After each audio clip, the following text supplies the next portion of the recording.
નમસ્કાર, આપ જોઈ રહ્યા છો જેકેએસ ન્યૂઝ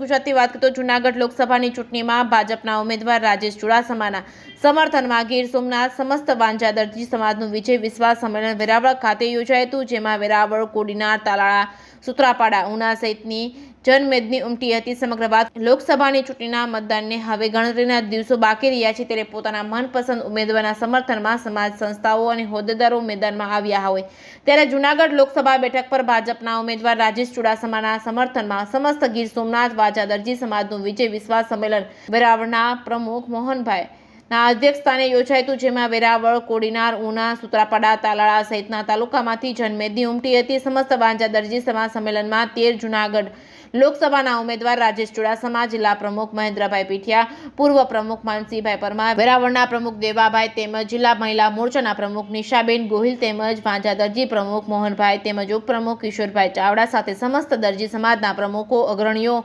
હોદ્દેદારો, આગેવાનો, ભાઈઓ બહેનો બોડી સંખ્યામાં ઉપસ્થિત રહ્યા હતા. જેકેએસ ન્યૂઝ ગુજરાતી સાથે કાળુ આહિર, દીવ. મોહનભાઈ ધીરુભાઈ ગરેવડા, વેરાવળ વાંજા જ્ઞાતિ સમાજ પ્રમુખ શ્રી તથા ગીર સોમનાથ જિલ્લા કમિટીના પ્રમુખ શ્રી રાજુભાઈ ચુડાસમા તેમજ આજરોજ 13 લોકસભાના ઉમેદવાર રાજેશભાઈ ચુડાસમાના લોક સમર્થન માટે આજે અમે વેરાવળ મુકામે કોમ્યુનિટી હોલમાં એક સભાનું આયોજન કરેલું હોય, એમાં અમારી માતાઓ, બહેનો મોટી સંખ્યામાં હાજરી આપી હોય અને અમે નરેન્દ્ર મોદીને આ દેશના વડાપ્રધાન મળ્યા હોય ત્યારે આપણે એક પણ મત આપણો ન રહી જાય એના માટે આપણે આહવાન કરવાનું છે. તમામ લોકો વેરાવળ, સોમનાથ,